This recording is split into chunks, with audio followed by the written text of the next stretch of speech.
This recording will cover Chapter 6 in your textbook, everybody's favorite topic, classroom management and adolescents with disabilities, right? Ooh, this could be a whole book. And we do have Education 624, which most of you will probably take if you have not already taken. So this chapter is just kind of a quick overview about classroom management and issues with students with adolescents. So not only adolescents, but also adolescents with disabilities, right? So I know some of you are, in this situation already, and it's a challenge, right? So classroom management as a whole is a challenge for all educators.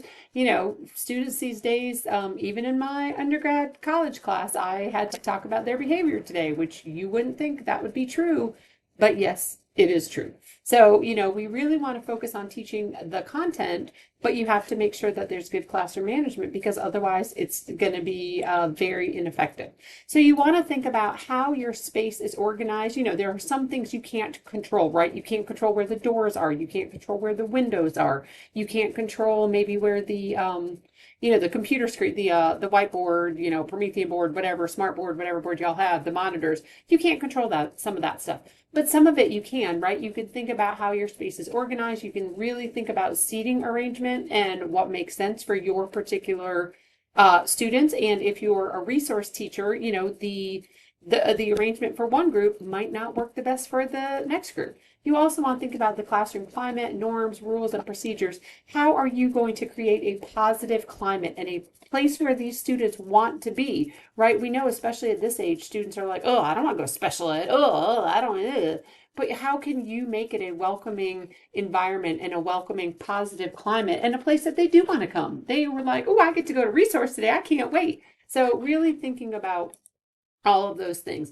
Rules and procedures, you want to make sure that they are as positive as forward, right? Instead of don't touch your friends, how about keep your hands to yourselves or something like that. And I know I'm you all know I'm geared more towards the younger students, but think about how you can write your rules and procedures in more positive ways. Okay, practice those the first couple weeks of school. Practice, practice, practice. Otherwise, don't expect that they're going to come to your classroom knowing your rules and your procedures. And you also want to make sure, involve the students in developing the rules as much as you can, but, kind of guide them toward where you want them to be.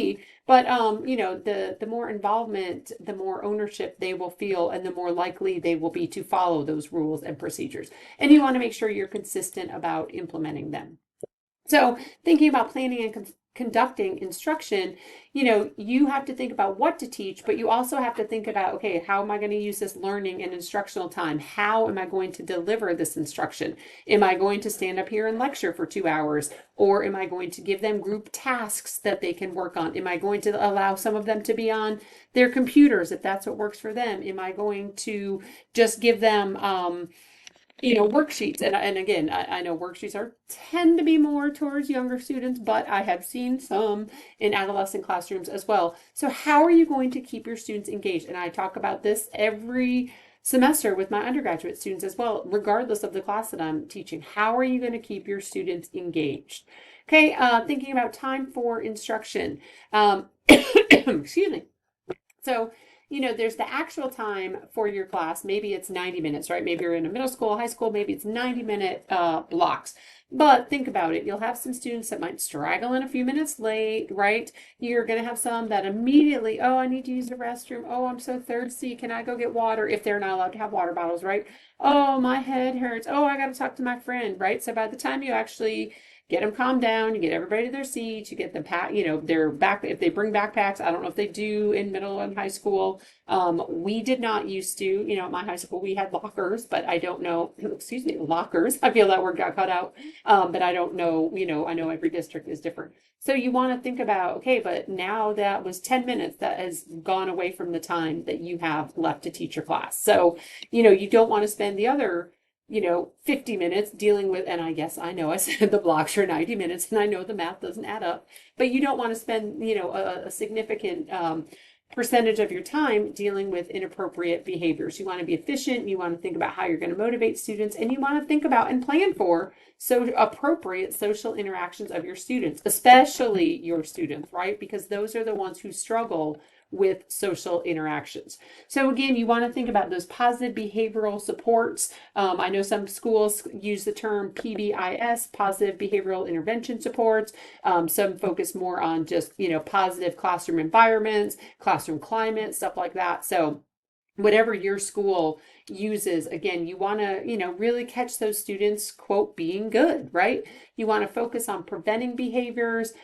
This was originally developed for students with severe disabilities. Again, I know the terminology has changed and it might be different at the school or district where you are. And if you're looking for jobs in the next couple of years, you want to ask them about what type of school-wide positive behavioral supports are already in place, what's going on, positive, school-wide. We used to do something in Charleston County, school-wide. They were called Beacon Bucks because we were like the lighthouse was like our mascot, which was really weird. It's different now. This is like 20 years ago. But we would do Beacon Bucks, and any teacher, anybody, any adult in the school could give out a Beacon Buck to any student. They would write their name on it. They could submit those for drawings, a couple times throughout the year. So you might want to ask, hey, what does go on school-wide here? Not just in your own classroom, but find out what's going on school-wide. This is a systematic approach to improve student behaviors, again, school-wide, based on the notion of preventing behaviors, and it's really thinking about teaching appropriate social skills. And then there's also what's called a continuum of interventions, so starting off, with something maybe a little less intrusive, I guess, for lack of a better word, as an intervention, and going along that continuum, really working to teach those appropriate social skills and really focusing on the positive skill. And again, preventing those negative behaviors that we don't want to see. So some procedures for school-wide positive behavior supports. Again, this has to be supported by the principal. It has to be supported by the whole entire school. Again, there has to be buy-in from the faculty and the adults at the school. And this is there's usually a common vision addressing behavior. So at the school where I taught, we had, oh gosh, I'm never going to remember them, but I think we had SOAR, SOAR, where were our expectations school-wide. And, S stood for whatever it stood for. Okay, of course, I can't think of it right now. O stood for whatever, So we had signs throughout the whole entire school saying, oh, remember to soar as you're walking down the hall kind of thing.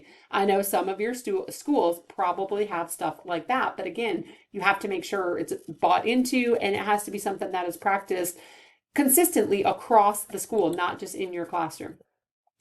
Thinking about student empowerment again, some students behave inappropriately because they want that power. They want to be in charge, right? So pick your battles. And I don't mean, we're coming to battle, but if there's something that you could let slide, let it slide, right? Don't get drawn into a power struggle with your students. One thing I also suggest always to my student teachers, don't give your students the option to say no. And what I mean by that is, especially in the younger grades, teachers will say, oh, do you want to, blah, blah, blah. Well, if a student doesn't want to, guess what? They're going to say, no, thank you. See you later. I don't want to do that. So instead of saying something like that, think of, hey, it's time to blah, blah, blah, or hey, y'all, I need you to, da, da, da, right? Don't give them that option to say no, because that's where you come into that power struggle. Would you like to sit down? No, I don't want to sit down. I'm good. Oh, okay. Do your work standing up. Great. I need you to take out your math book. Feel free to stand up, right? I give my students, even in my undergrad classes, I give them choices wherever I can. Okay. So think about choices that you can provide. Think about, classroom rule development, positive ways to empower students, identification rewards. Stickers might not be that big of a deal, but guess what? I give out stickers in my college classes, and when I bust out the good Baby Yoda stickers, ooh, you would think I brought them Christmas presents. So find what works for your students and find appropriate consequences for your students. You want to make sure that you're modeling appropriate behavior. So, be positive, be ongoing with your modeling. It's a really good way of teaching appropriate behaviors without, especially to your older students, without saying, hey, watch me, I'm going to show us how we sit in our chairs today, or whatever. Instead, I'm just going to sit in my chair. Model, talk about it, but you can be a little more discreet than you are with the younger students. You also want to reinforce appropriate behaviors. Reinforce behaviors, okay? whether positive or negative, are more likely to reoccur, right? So even if you reinforce a negative behavior or a behavior that you don't want to see, guess what? They're going to do that again. If you have a student who is talking in the middle of class and you have to go over to that student and say, hey, it's time to focus and get back to work. And I'm hitting my desk. If you're here, I'm enforcing it as I'm talking. Hey, it's time to get back to work.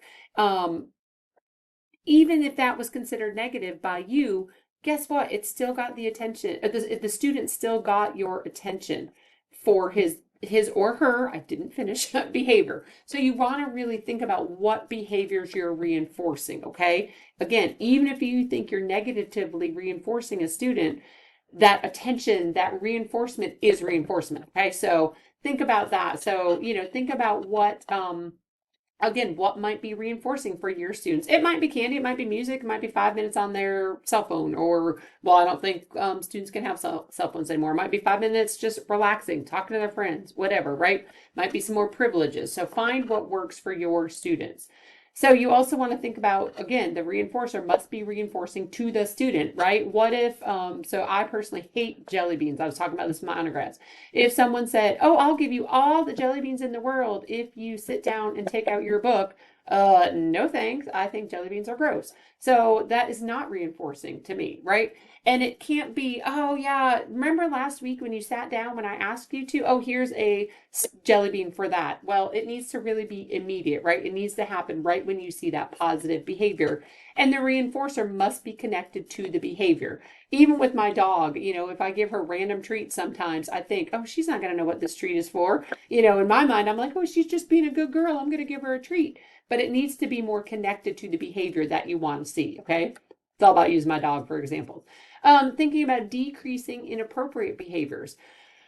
Prevention is not always successful, right? You try and try and try all these positive behavior strategies. You try to prevent these inappropriate behaviors, and it's not always successful. And sometimes you have to look at other options, other methods. So planned ignoring. I had some students the other day in my undergrad class. They were very blatantly texting, sitting in the front row, texting the whole entire class. And when one student texted the group, the student elbowed the other student, basically saying, "Oh, check your text, check your text." I don't know if they were talking about me. I could care less if they were, but I chose to ignore it that day. And today I was prepared. I'm recording this in the middle of my right after my undergrad class. And today I was prepared to address it, and they were much better today. So I'm going to see how that goes, and I'm like, I'll if I need to, I will address it. But I purposely ignored it the other day to see what happened. Changing your classroom environment. Again, think about things that you can control. The positivity in there, right? The maybe that seating arrangement isn't working. Oh, I'm going to move this person to this side of the room and I'm going to put this person on the other side of the room. Stuff like that. And also cues and redirection, maybe just going over and tapping a student on the shoulder, tapping the desk, something like that, and redirecting them back to whatever task they are working on. Cues and redirection, a little more in depth, some eye contact, kind of the teacher look. I see you. I can give a really good teacher look when I need to. And I'm very proud of that. Thank you very much. But, doing that, hey, I see you without even having to say anything. Or a gesture, maybe pointing at their paper, or maybe giving them the eye contact and then, kind of doing the shh motion or whatever you need to do. Go over and stand next to that student, verbal communication, and then response requests. I need you to. Okay, let me know that you hear me. I need you to respond that you understand what I'm asking you to do. Right? All of those things. I think I'm going to stop. I'm going to stop part one here because I only have 1 minute left, and I do have about 8 more slides. So I'm going to stop here. This is the end of part one for chapter 6. So come back for part 2.